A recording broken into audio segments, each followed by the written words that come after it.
car electric? John? Yeah. That's awesome. I haven't been to a gas station in 4 years. I have an electric car too, and yeah, and I feel guilt when gas prices go way up. I feel guilty. My wife has an SUV, and it just drinks. Yeah. But I don't because I have an electric car. I don't experience that part of it. I just plug in. I plug in once a week.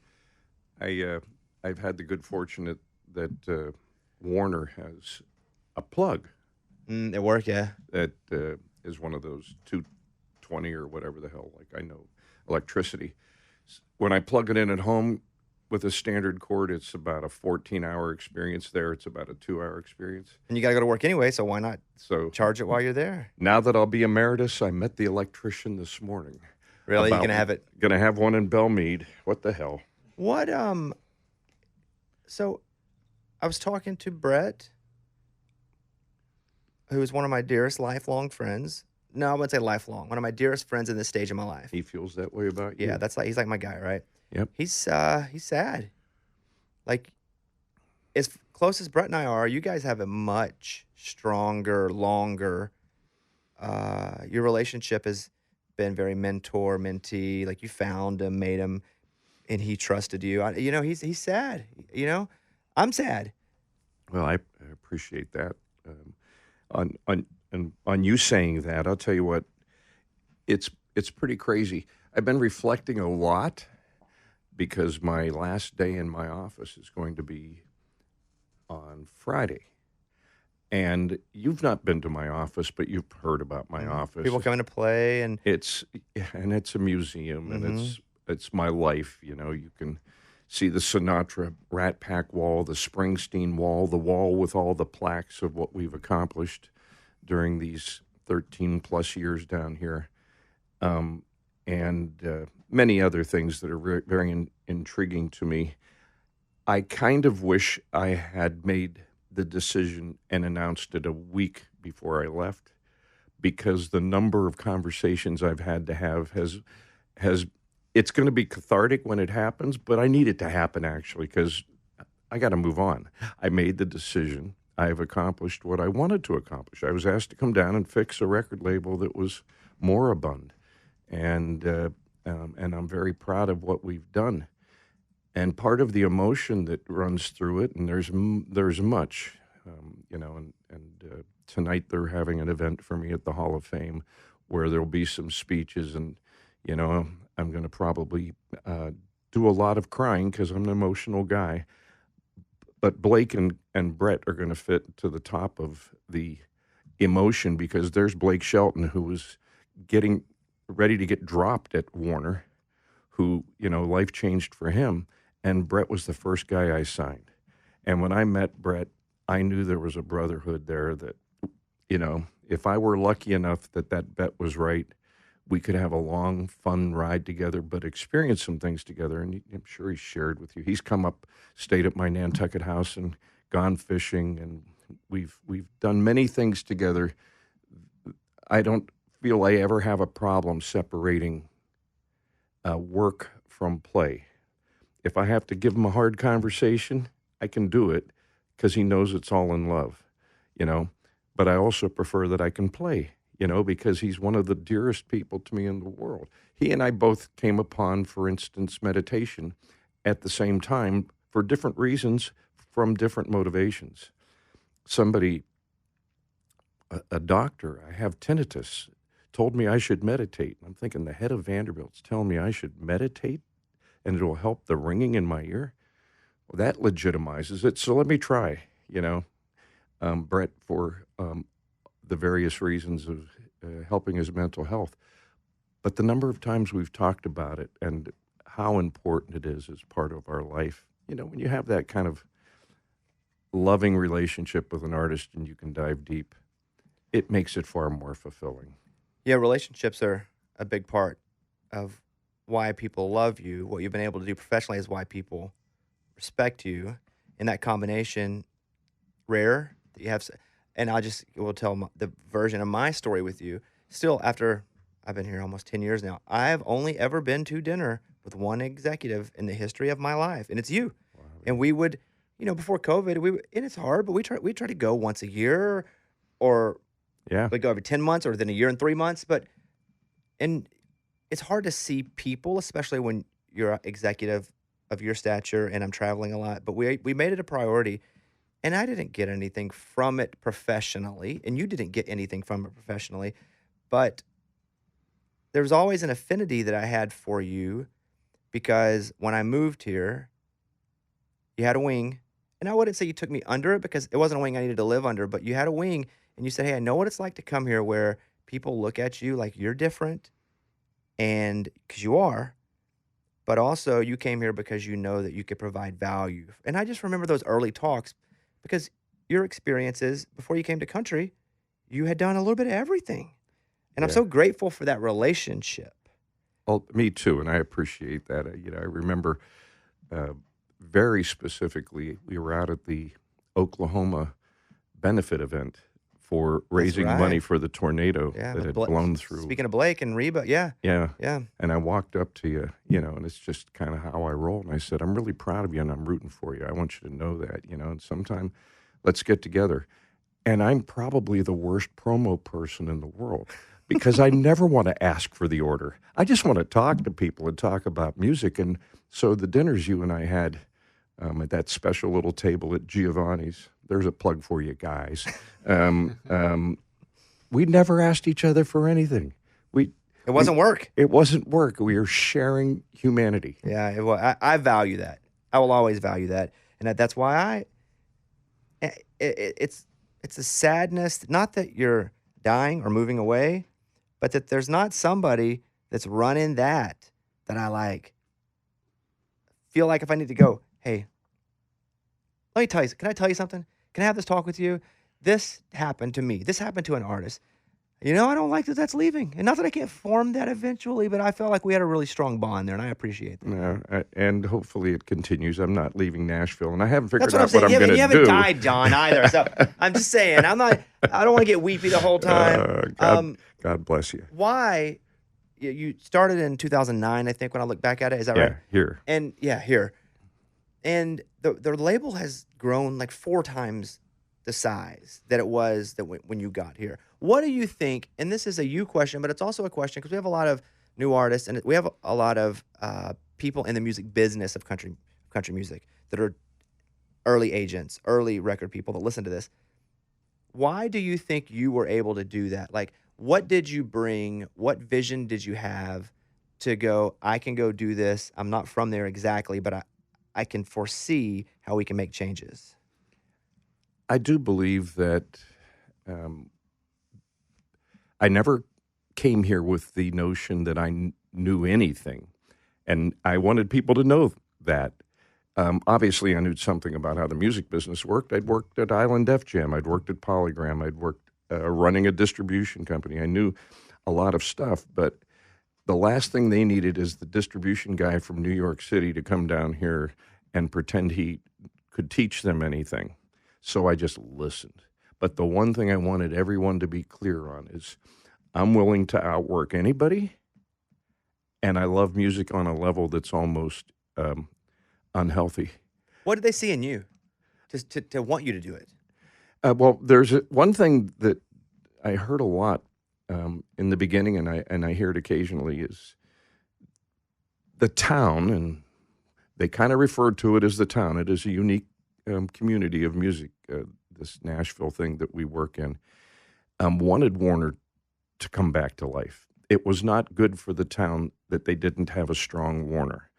An artist manager didn't want to have one less door to knock on because it wasn't in good shape. So if I could help be part of bringing Warner to a life where we could break artists, it gave optionality to everybody through the ecosystem. The publishers, they wanted places for their... It's like an economy, right? You bring a store, let's say a local store opens and it's big, a lot of jobs. Yep.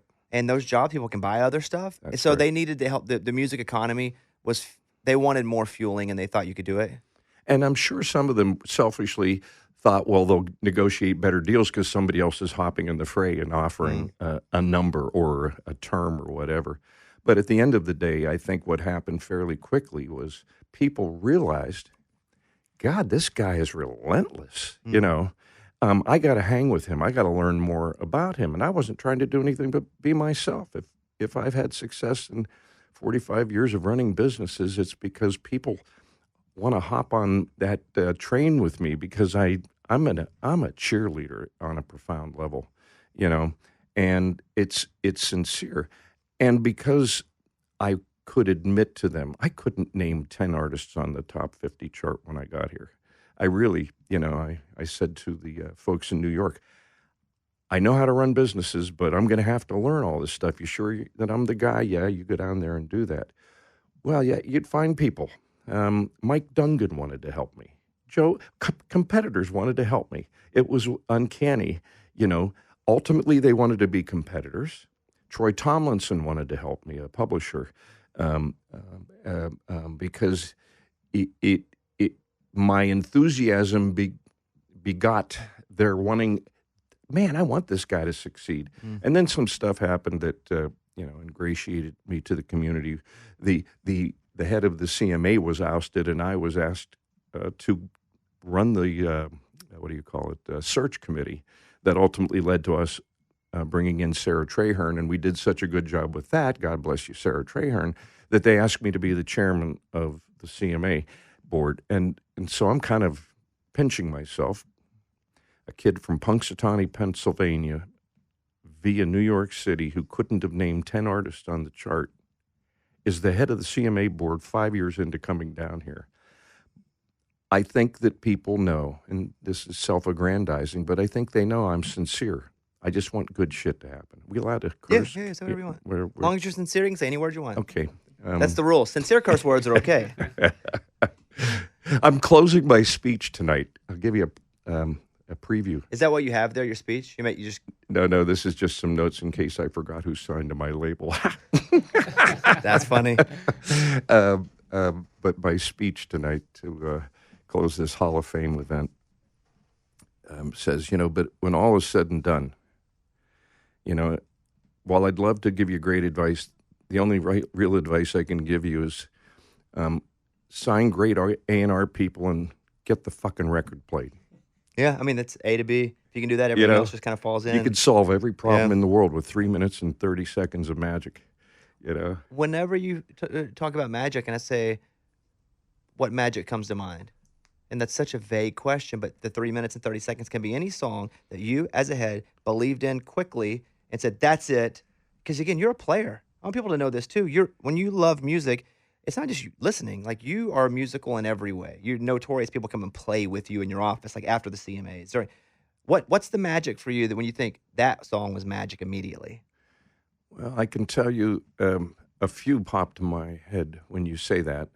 And then I want to go back to a little Blake Shelton story. But I remember when Blake was second-guessing himself. He already had 25, 26 number one records and thinking, well, maybe they don't care about me anymore. And I went to a dinner with him and Gwen, and we both were telling him, get over that. People want you. And he said, well, I got something booked for the studio on Monday. I don't know. I just don't know. Anyhow. In on Thursday walks a song called God's Country. As soon as we heard the demo, Blake sends me the most hilarious texts in the world, many of which I couldn't let anybody ever see. But it was, I actually wish I could find that one right now and share it with you. But it would be something along the lines of, Espo, I think I just found money. Real money. And I said, okay, Scott, send me this song. And I hear the demo of God's Country. There's an artist on Thursday morning, not sure he wants to go to the studio, who puts out the biggest song of his career that it's recorded 3 days later. And you knew the magic of that song. And you knew that he was going to deliver it. I felt the same thing a lot when I heard a demo, which my buddy Dan Smyers is still pissed off at me about, of From the Ground Up. And it was with a little drum machine and an acoustic guitar. And you just knew that song was going to change people's lives. Such a resonance, such an amazing message in it. I started playing it for a few people who came in the office, and the word got back to him, and he says, "Don't you ever do that again." He's one of these the finished product He only is. guys. Yeah. You know, He, Smyers is super close to us, and Caitlin and Abby are really great friends, and Dan is an OCD guy like myself. Everything's got to be in the exact order. He's a perfectionist. And I was telling him that you guys did such a good job, yourself, your team, Dan and Shay, from that song, because that was a graduation for them whenever you guys did For the Ground Up. Because I still remember the visuals, and I see visuals of everything all the time.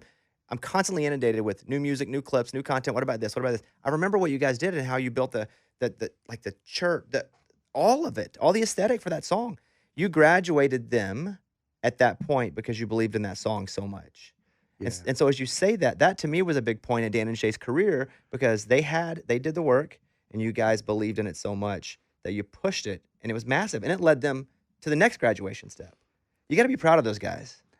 I am. I'll tell you a funny story about Dan and Shay. I was riding to a studio to meet Jay Joyce, a producer of very much notoriety here in town.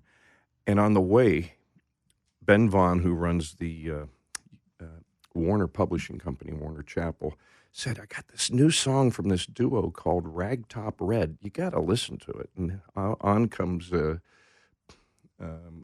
19 You and Me. I think it's damn near the finished product we ended up putting out. I said, "Ragtop Red, what's that?" He goes, "You just got to meet these guys." So the next day, I had Dan and Shay in my office. And, you do these auditions and you think they're going to last about 45 minutes. There are some you wish were over in 10 minutes, but you still have to be courteous, right? I never want anybody, they got their final moment to get there in front of the head of a label. Well, after about 10 songs, I'm looking over at Scott Hendricks, our head of A&R at the time, and ultimately the producer of 80 number one records in this format. And I'm like nodding, and he's giving me a little nod, but, we've never done this before. And I'm like on my fifth nod, and I finally said, "You guys are signing to Warner today. You're not leaving until you're signed to Warner, okay?" I went over and I locked the door, and I said, "What do you want to drink?" It turned into 6 hours in my office, them playing one smash after another. And then I realized they didn't have a pot to piss in, so I called up my wife and said, "Chantel, would you please cook dinner for them 5 nights in a row over in that Bellmead house," and just said, "I'm telling you, I'm not letting you go until you become Warner Brothers artist here in town." And, that thankfully it worked out. What about Ragtop Red? How did you convince them to lose? Oh, yeah, I forgot that part of the Well, story. yeah, I don't. I mean, that's a very good name, And it also doesn't represent them. Ragtop Red. It didn't. Well, so two funny pieces in this vignette. I have a Steelers wall in my office because I grew up in the Pittsburgh area. And Dan Smyers walks right up to it and stares at it. And I said, "You're not from Cleveland, are you?" No, I'm from Pittsburgh." I'm thinking, good, I got one here. "Hey, guys, but about that name." And without missing a beat, they said, "Oh, we hate that name. We dropped it. We're Dan and Shay." And I thought, I don't have to have that goddamn conversation. Nice. That's funny. So that was it. They were That like, was "Yeah, it. we already dropped it. We're Dan and Shay." Yeah. Whenever it came to the branding of those guys, that cross, that whatever that is, like that's what I think of when I think of them. That decision obviously had to be okayed by you as well, because it's Dan and Shay. Even that little thing that is so branded is so important. Do you remember when you guys settled on that even? Well, you'll laugh as I say this. We love those guys. There are certain things you just don't argue with. So it was them. They That came was and said them. that was it. Yeah, it's good. It's good. It works. If it makes you feel good, Mm. and it probably created a little confusion in the early days in terms of what is it? Is it Dan plus Shay? Yeah. Yeah. You get a couple hit records, people forget. Yeah, exactly. And they learn it. They forget that they were confused, and they Yes. learn it forever. That's right. I remember talking to John Peaks a little bit when I first came to town, who was always super nice to me, who was a guy, by the way, I didn't go to dinner with him, and he's not a record executive, but he was a guy too who kind of pulled me aside and was like, "Yeah, you're different, like me, and it ain't gonna be easy for people like you. And here's some stuff that I've been through." And again, I was so appreciative of that. And I never listen to music with people because one, it's awkward to just nod your head and be like, "Yeah," because you always have to act like you like it, even if you don't. That's right. But he played me this artist, and he said, we're not really doing much with her now, but we really believe in her, and there's gonna be something here when we figure out exactly how to do it because what it is awesome. And he played me Ashley McBride Hmm. because she's from Arkansas like myself, and he kind of used that as a conduit to get to playing the music. And what you guys have been able to do with Ashley feels very strategically, awesomely non-traditional. How you made her a star, and to see her be a superstar now is her talent, but also your talent, you guys' talent. To sign Ashley McBride and to have a vision for her, I imagine there was, I don't know, were there a lot of meetings? Like, what kind of artist do we want her to be, even though she already knows who she is? No meetings to have that discussion. Um, I saw Ashley maybe 6 years before we signed her, and there was no doubt she was incredibly talented, but not ready. And she admits that too. Why not? What does that mean, not ready? Green, the songs weren't captivating. The performance was, you could tell, that she could sing. She might have been over singing some of it. You're young, you're trying to impress. And God, I really just can't. Even though I play guitar and I play drums and I play in bands, I haven't had to audition in front of a bunch of wankers from this business. So I can only imagine how people can exaggerate to a point where it's kind of distracting. But then I saw her about 3 months before we signed her, and I was like, we have to do this. And Chris Lacey, the now co-president of our label and the head of A&R, was 100% in agreement. And then everybody wanted to sign her. And I got to tell you, I think part of why she ended up with us is because she knew we weren't going to ask her to do anything but be herself. I think we have a great reputation in that regard. I hear horror stories of people who actually go and mix records for artists that the artist didn't even know they were doing. It's like, are you kidding me? I'd fire me if that ever happened. But I'll never forget for the rest of my life. This will be self-aggrandizing comment 8 probably.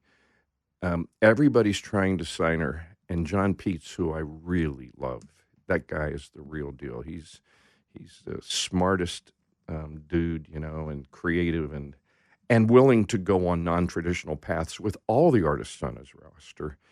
He calls me up. I'm in Nantucket. He says, "I've never done this before, but I want you to agree to something." And I said, "What's that?" He goes, "Ashley only wants to be with you. Will you just promise me you'll give us a fair deal? She doesn't want to take another meeting with another record label. She's found her home, and she's sick of this game. And can we just shake that we're going to work out terms everybody will be happy with?" And I said, "I've never done that before either, but yes, I knew she would be that important, And I think that one of the great things about what we've been able to do, part of it's probably accidental because I didn't know shit about country music. Our roster is very diverse because it's filled with people that go from Ingrid Andress, which you wouldn't necessarily think, why would you sign her to a country label, right? Or Dan and Shay, they were pretty pop sounding, they are, they can be. Ashley, so traditional, and there was nothing that we had in the 12 songs that were album one that we thought no-brainer to get played on country radio. But boy, once people got to hear her and got to experience it live, it was going to become a thing. And we have to have the patience. Now, with that comes you have to have Blake Sheltons and Kenny Chesneys and Dan and Shay's and Brett Eldredge and others producing millions. For me, the joy is the success they can all have, but getting to play in sandboxes with people like Abriana, right? And know that you can be changing lives, by taking a risk on somebody who skirts the edge of whatever people might call country music, but it's important music. We just signed a new artist named Jordan Shellhart. I can't wait for the world to hear her. And, it's Joni Mitchell meets, I don't know who the hell else, but it is so refreshing, distinctive. It sounds so good when you listen to it, but if you dive in on the lyrics, you go, oh my God, she's talking about subject matters that Mm. people, they'll misinterpret the song and then they'll eventually, this is really odd, but I'm on my fourth Steely Dan book. Book. Yeah. Wow, you're that into Steely Dan. Oh, yeah. It started with I wanted to know who played guitar on every damn record, and they're notorious for things. This may bore your country listeners completely, but they would get the best studio musicians in the world to come in, and the musicians couldn't find out if they made the record until the record was released because there were 25 guitarists who came in to play the solo on Peg, Well, anyhow, it started with that sort of obsession, but it became, they purposely wrote words that nobody could ever literally figure out. It was all jokes to them about their neuroses, etc. So you listen in their thing, Donald and Walter talk about, we wanted to be very pleasant sounding music that you didn't have to scratch the surface to figure out what Ricky Don't Lose That Number actually meant, because it just sounded good and you'd hum it, And there's something very intriguing about that. Jordan Shellhart, she'd appreciate that reference. I think Avriana, if you listen to the lyrics of Avriana's Narcissist, how the hell did a 17-year-old come up with that lyric, So part of this joy of my my tenure down here has been that if we had enough people paying the bills, I could play in some different sandboxes and it'll all go back to Ashley McBride. And now here we have Lindyville, which is one of the most important and magic records, and to know I was associated with that. Ashley said to me once when we were, in the signing process, she goes, I like you because you're always in the back of the room and your head's always bobbing. You're actually paying attention.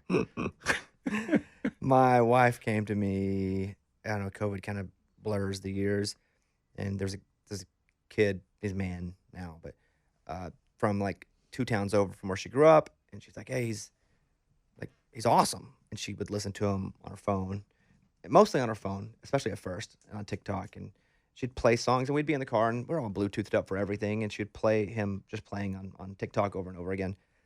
And she's, in a lot of ways, she's become my compass on what is happening right this second.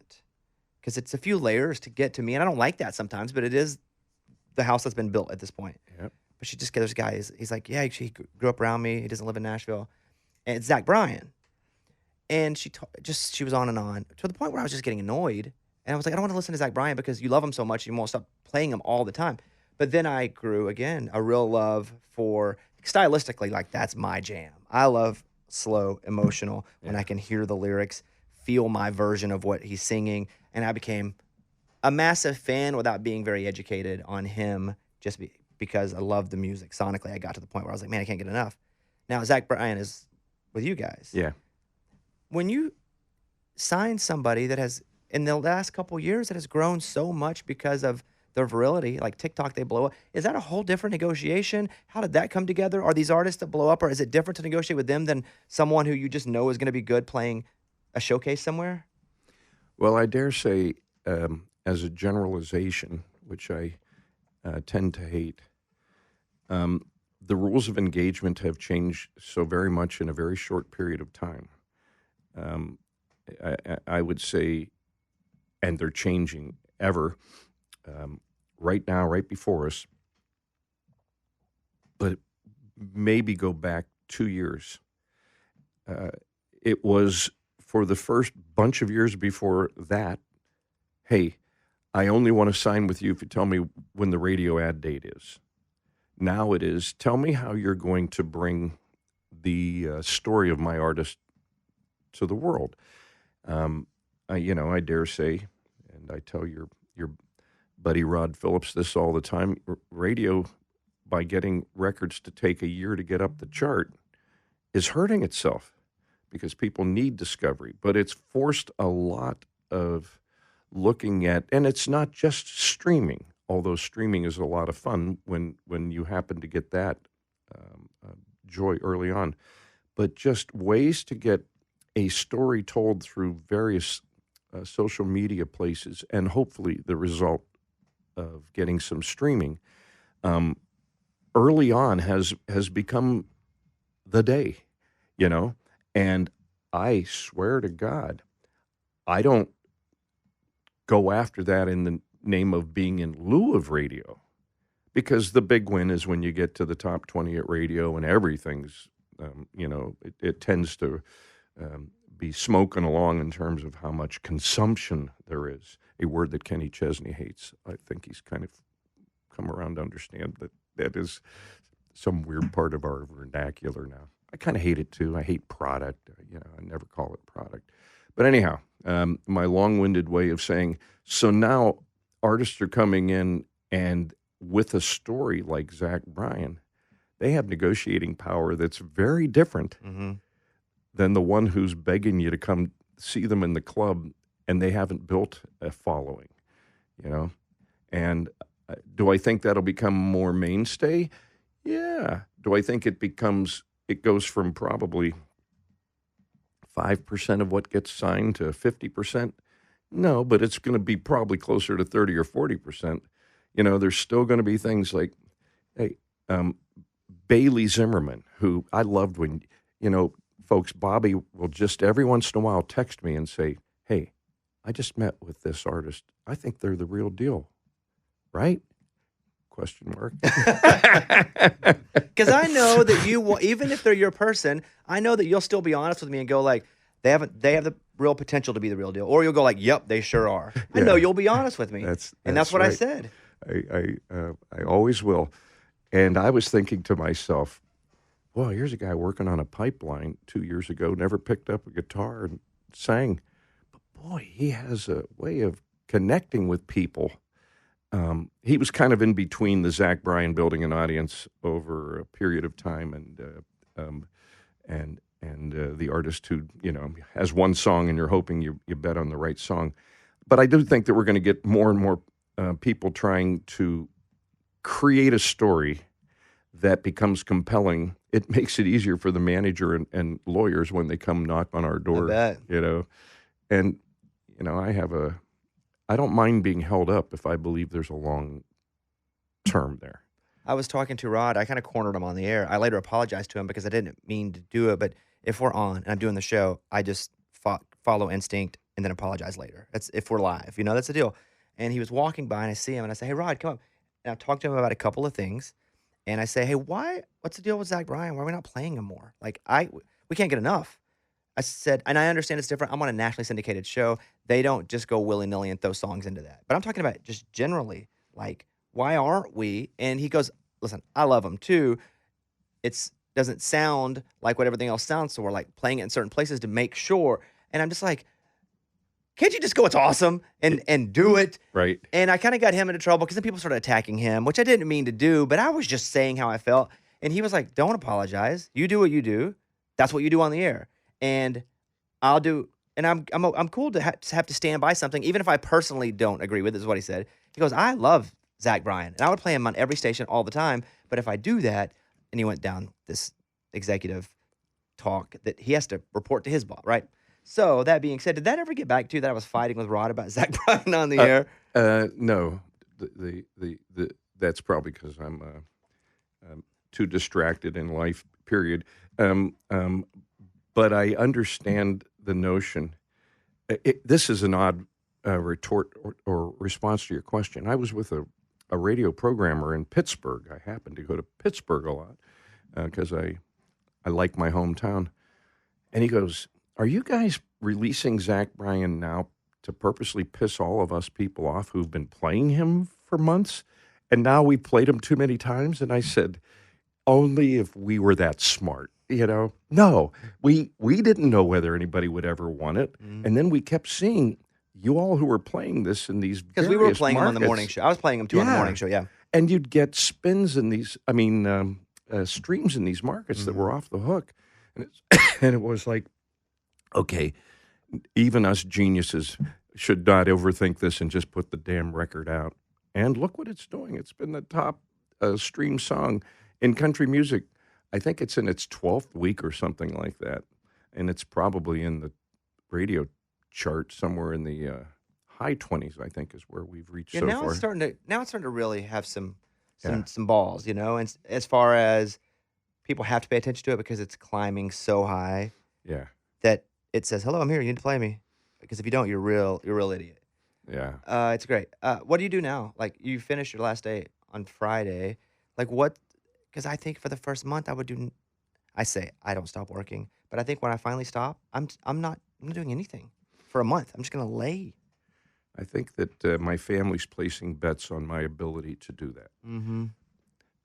The advice I'm getting from anybody of, deep consequence in my life, which is mostly my family and a couple of other people who've been with me for this long ride, is shut down in January. You're going to have so many people asking you to do something. The stupidest thing you could do is think you should go do something. Find out what it's like to not have to make a decision every 5 minutes, right? And I'm going to try my damnedest. I really am. I have a list of things that I'll do, that I'm intending to do. The book is turning into 2 books. Cooking class. I want to go to the Culinary Institute. I'm a really good cook, but I'm sure I've been slicing some vegetables incorrectly for all my life. Are you going to cooking class or cooking school? Because it sounds like that's school. Yeah. School. I'm going to pick my guitar up more because, boy, when I do, it fulfills me, and then I get busy again and I lose my calluses and all that. But I just want to see if for the month of January I can sit still. I want to meditate more during the day. I want to do these sorts of things. I made the decision to ask to be relieved with me creating the succession plan I promoted 4 years ago the 2 people who will be the co-presidents of the label, Ben Klein to GM and Chris Lacey to A&R, with the purpose that it gave me an option. But I thought to myself, and this may sound horrible, but screw it, I am what I am. I was asked to come and take a label that used to be called the Artist Protection Program by everybody in town, because if you got signed at Warner, you were never seen again, to a very productive label. We've actually grown almost 6 times. Oh, well, that's just since I said 4. Yeah. It's grown 2 more times since I said 4. And I'm getting to ride out on a nice high. But I've been sitting in these marketing meetings on Wednesday and feeling like it feels like Groundhog Day. I'm sorry. It was one thing when you had to add a second artist to the Blake Shelton thing we had going on. And this is not an indictment of Warner. This is the nature of the music business. Suddenly you find out you have 35 artists, and I'm really good at hand-holding individual artists. It gets harder for me to hear the social media stats on the 5th artist on the thing, let alone get to the 12th artist and all that. So let the kids do that. I'll find a way to be involved. If I have a gift, I'm an artist whisperer, and I love it. I love that they trust me. I love that I have many years of experience where I can offer sage advice. And one of them will be with Brett Eldredge, one of my dearest friends on the planet Earth, and we talk about that openly. I'm not looking for compensation. I'm looking for the joy of knowing that I could help guide the handful of people, artists, along in a meaningful way. And then I know it's just going to unveil itself to me that somebody's going to say, would you do this with me or that? Because I have to be busy, because I really just don't sit still well. And that's my entire life. Let's do personally and professionally. Personally, the best decision you ever made. Marrying Chantel. Actually, my kids, they're not whatever. Uh, you know, deciding that the first one wasn't working, and then being brave enough at the time of 49 years old to say, well, whatever. I know I'm not happy. I got to go find some happiness somewhere. And accidentally, 2 months later, somebody said, we got a seat filler for you at the Grammys. And it was Chantel Bain, who is now 18 years with me and 15 years of marriage. And I've never been fucking happier in my life. So that was the best personal decision. Professionally, best decision you ever made? Announcing to a group of people in a building on 20 Music Square East in Nashville that we're going to build the building around Blake Shelton. And I don't care how bad things are going for Blake Shelton. We got to prove to the town that if we could break Blake Shelton to big time, people will believe in us, and more managers and artists and lawyers will knock on our door, because nobody was coming to the Warner building. And I looked at Blake in the eye after he played the Grand Ole Opry. He's told this story a couple of times. And I said, dude, I'm about to build the building around you. You better work as hard as I do. Not that I was worried about it, but I had to make some sort of statement. Mind you, I was looking like this because he's 6'5", and I'm squeezing out almost 6'3". Boy, he looks so much bigger than me in pictures. And he also has big boots. Yeah, I was talking to Blake this morning. He's like, I'm 6'5", and I'm like, yeah, but you're like 6'7.5" when you wear your big boots. That's fair enough. But I think that that was probably it. Although I will tell you this, not that you need me to talk anymore, but what led to me coming down here, I was the president of WEA, a distribution company for Warner. The letter stood for Warner Electra Atlantic. And I had helped take it out of the ashes into a phoenix rising. And about 7.5 years into it, I swear to God, this is true. I went down to my boss, Leor Cohen, one of the characters of all characters in the history of the music business. And I said, I've succession planned. I'm bored shitless. Promote me or fire me. I can't do this anymore. He started smiling, told me to walk down the hall to Edgar Brofman's office. Edgar was the chairman. He's smiling. I'm thinking, I just got set up for something. The next day, they asked me to move to Nashville and run this. That's how it happened? Yeah. Wow. I did. I mean, truth be told, I had just signed a new 3-year deal. So if they fired me, I was going to have a little money to figure it out. But I just knew when I was bored, I couldn't do it anymore. You know, it's kind of like what I'm going through now. I need a new chapter. Boy, in hindsight, it still was pretty silly of me to just... Wow. I feel like any advice I ever give anybody, if it's good advice, it's because I've done it and messed up. I've done it and had to struggle. That's where I have gained my knowledge. Because if it just comes to me easy, which is very few things, then I feel like I can pass anything along because it was just natural. Yeah. So a lot of anything that I can share to people is through hard work or sacrifice or doing it wrong. So I say that in the vein of what professionally was your worst decision, where it was a bad decision, but you know now because it happened to you, it made you smarter, or you're able to help others because of what happened. That's a great one right there. I've made a couple of, I have a thing, there's probably a better one than this, but sitting on my Emporium shelves, one of my shelves of all this junk in my office is this thing called Furry Creatures. And it's a probably 8 or 9 inch tall clay model of something where somebody came to me in my old job and said, we can bring you $2 million a year in new revenue, and it can build to this. All you have to do is make this investment. And I went to the chairman of the company and I said, listen, I know this is not my purview, but should I take a chance? And he goes, listen, you've been good so far. Why don't you take a chance? Well, we lost about $4 million in the process. And I leave that thing sitting on my shelf to remind myself that I was in the music business. What did I think I needed to be in some weird video game that I knew nothing about business? But I'm sure I've done stupider things than that. How to smash that thing. Oh, good for you! Good for you for keeping it and letting that be a reminder of your growth. I had to smash that thing immediately. That's funny, man. When you were a kid, who was your hero? Dean Martin was probably one of my real heroes because he had such a swagger about him, and he had that TV show with the Gold Diggers, which politically correct wouldn't be allowed today, but he'd sit there on a stool.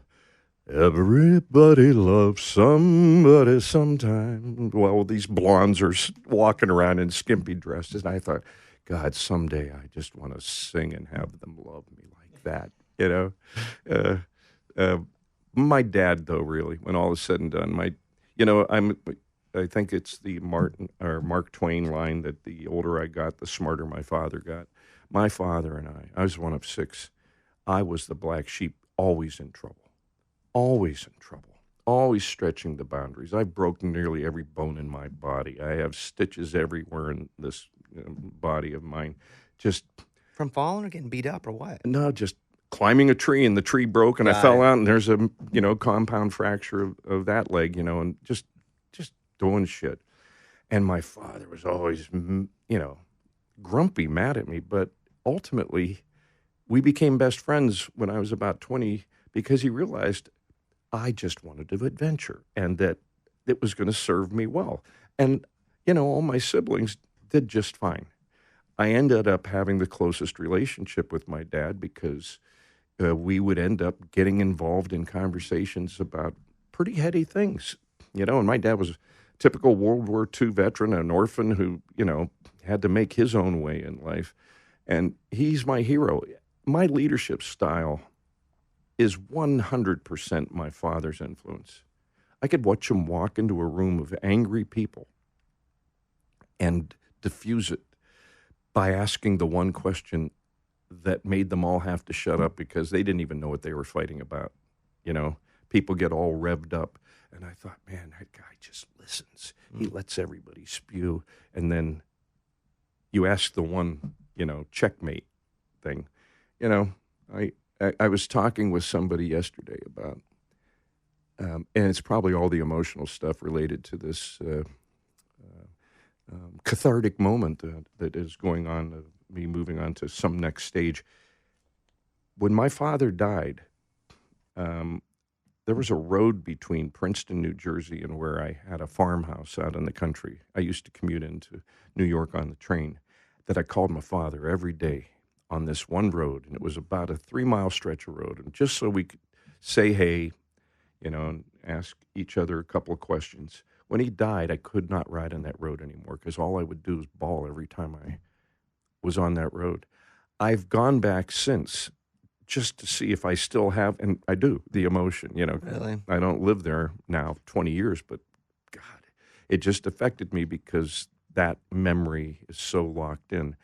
And, I was happy in so far as when my dad died, I didn't end up being one of those guys going, I wish I had had a relationship. There was no time lost, or whatever the right expression is. Thanks for sharing that story.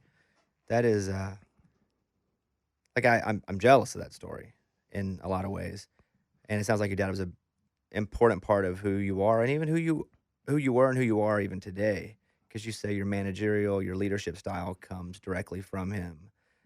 When did you notice you were your dad's son? Early in your career, or did it take a while before you started to go, oh, I am kind of inadvertently my dad as I'm managing folks? That's a great question. If I don't romanticize it, it probably was sometime in my 20s. Just because I found myself in a room full of people saying something that could, shut the room down, not with the intention of shut up, but like. That's crazy that you did that. And then I'd go, God, that's what he used to do. That's what I used Yeah, to, that's as cool. a kid, watch him do Mm-hmm. with people. And, there's this other part. My father would never let my head get big. He loved my success, but he would just make sure, I remember every once in a while I would try to explain why I was doing well. He says, stop the shit. You start explaining why you're doing well, you're going to ruin it. Just be yourself. It'll be okay. Stop talking about yourself. I haven't done an effective job of that. You have. Listen, the job is to talk about you. I'm very interested in you.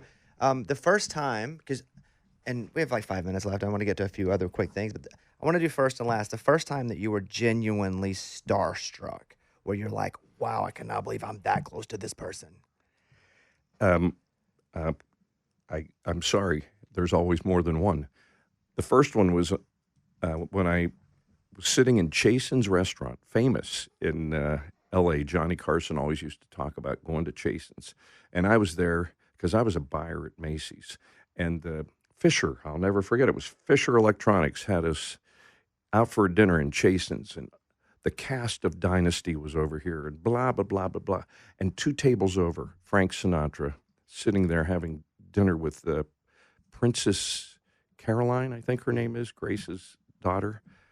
And I don't know, I just decided to walk over and introduce myself. You did? And he was gracious, and I didn't take up more than 15 seconds of his time, but I couldn't be that close to somebody who was such a hero.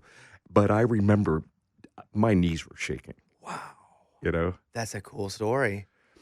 And the second one, I'm highly involved in environmental things. And so I'm on the Global Leadership Council of the Natural Resources Defense Council, NRDC. I go to Washington and lobby senators and congressmen to get environmental laws stiffened and blah, blah, blah, blah, blah, blah, blah.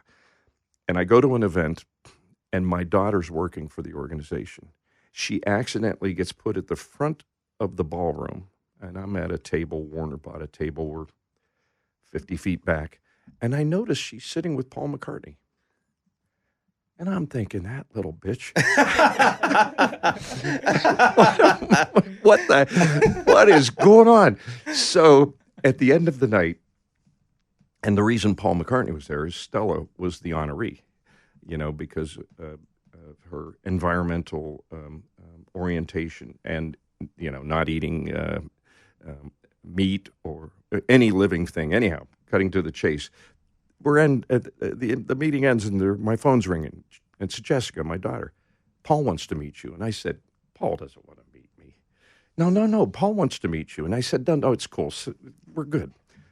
Say hi to Paul for me. You know, all I could imagine is walking up and being one of the 85 germs on Paul McCartney. 5 minutes later, Paul wants to meet you. I said, Jessica, it's cool. I'm good. Well, Linda Eastman's sister came back. Linda was Paul's wife of many years who passed from cancer, and said, are you coming up to meet Paul or not? Now, this is relative. I'm okay. This is serious. So I go up, and there's Paul McCartney standing near the exit, but he's waiting for me. And he goes, hello, John Esposito. And I said, well, hello, Paul McCartney. You don't know anything about me, but I know a lot about you. He goes, I know everything about you. And he starts rattling off a bunch of shit that apparently my daughter told him. And I'm sitting there thinking, a Beatle has just talked to me. You know, not just a Beatle, it's Paul McCartney. And we probably talked for a good 2 minutes, and then I felt like, whoa, that's royalty. Yeah, that's a good one. Final 3 questions. The last time you were starstruck? Right now. Nah, come on, Espo. You could see me anytime, any day. That ain't the same. The last time I was starstruck. This is years of being around famous people, becoming jaded in ways, and you still, it could be 10 years ago. I don't know. The last time you were starstruck. That's probably what it is. JayZ. So I'm at Island Def Jam. I'm called by Leor Cohen. I'm the GM of Island Def Jam. He tells me I need to get on a helicopter and fly with JayZ to Albany, New York. We're going to help launch his new record. I said, why am I going to fly in a helicopter? The president of Def Jam, Kevin Liles, is sick, so we want you to do it. And I knew Jay had, you know, been in some meetings with him, but I'm going to ride a helicopter with JayZ the whole way to Albany from there. I was genuinely gobsmacked, starstruck, thrilled, nicest damn guy, smart as all get out. And there's a real quick story, and I know we're running out of time. No, you're going to tell the story, please. We get done with surprising this room full of people who are about to launch a new album. It was a big record retailer that we needed their full support, but they didn't know JayZ was walking into their marketing meeting. We get done. We get in the car to head back to the airport, and Jay says, "I'm hungry." Sees a Burger King. And he said, "Okay, we'll stop at the Burger King." We walk in, and there's this lovely, probably in her 50s, African-American woman behind the counter, her back turned to us, and, she's filling other people's orders. She turns around and she says, "What can I get?" I am not seeing JayZ. I am not seeing JayZ right now. No, I'm not seeing JayZ. Pretty soon the whole restaurant's over. Everybody's taking pictures, and he was so gracious. Okay, I'm taking up all the time. No. I still got two things left, and this next one is going to be a little quick series. So I want quick ones here because I have a few, but I want to give you an artist that you have on your label. You may have a personal relationship with. I just want you to tell me a line about them. When I say their name, like what comes up about them. For example, Charlie Worsham. Genius. I feel you only want one word. Well, a word or a sentence. Yeah. A genius that I wish the world would hear more from. I agree with that wholeheartedly. And the world deserves to want to hear more from. Yep. They should. Yep. They should. Kenny Chesney. Man, he is a soul brother. He rescued me from an island and didn't even know who the hell I was 20 years ago. I don't understand. At an island, long before I'm running this record label, Tortola, the house of the people I'm staying with was busted into by a guy out of his mind on drugs. Big Kenny, which is who I was with, calls a Kenny on the phone and said, "Kenny, can you come over and get us? Take us over to Joost Van Dyke. We got to get out of here." I have no idea who the Kenny is. We go down to the dock, and it's pouring rain, and up comes a boat, and then comes the dinghy, I guess you call it, piloted by Kenny Chesney, who's carrying the bags in the pouring rain onto that boat. And I said, "Kenny, you don't need to do that." He goes, "Come on, man." And then we went over to this other island and sat and just talked music for 2 or 3 hours. And I'm thinking, he really is special, and it started a level of intense friendship that you can't make up, Cole Swindell. I'm so proud of that boy that what is it called? Single Saturday Night cut through the chase despite how hard radio made it for us, and who later came back and said, "You were right." And you added 30 years or 30 weeks to his life. With that, bought him another 20 years and put him in position to have that massive duet, and then the one he has now. That's way more than a word or a sentence, but I think Cole is the one who's next poised for superstardom, playing in stadiums and able to command it. One more, and I love her, Madeline Edwards. Yeah, man. You feel it when you're in the room with her, period. And, I love her music, but I love her spirit so much, and where she's coming from. And we've had some, tearful moments. Some people know that I like scotch. I've shared some scotch with her just because she said, "How am I going to be at this label and miss you having a hand in all of this?" And I said, "I'm always available. We'll go to dinner in January. You deserve it. You're special. You're special." And, I'll be a big cheerleader for that gal. She deserves it. Final question. What are you going to miss the most?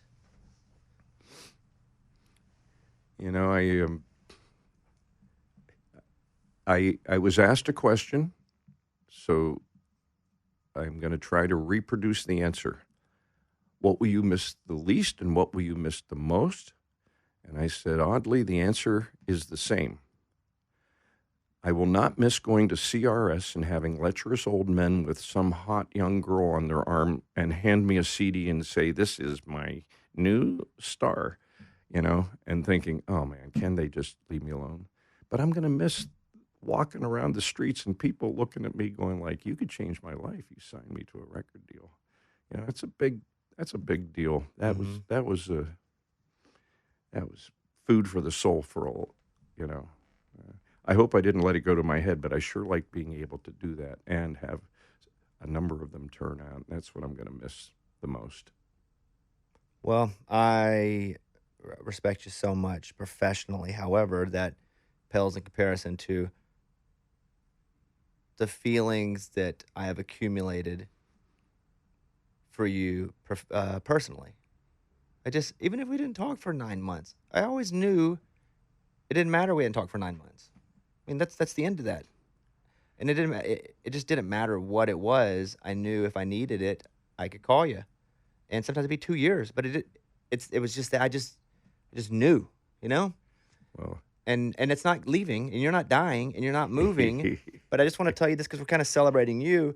Is I didn't have a relationship with, because I purposefully fought the idea of even knowing any executive because I just wanted to be the guy that did my own crap. I don't want to hear from people giving me I was just anti everything, probably ignorantly a little bit, but that's how I came into this place. And I think it was you who kind of showed me, hey, don't be an idiot. Open your eyes and ears a little bit, and you can have good people in your life. And so that is my feeling about you personally. It's way more personal than professional, although this town it's going to be different without you running that label that I only know as a massive label. You flipped it by the time I got here. But I just respect you, but like I value you personally. I will treasure those words forever. I mean it. I'm insanely proud of you.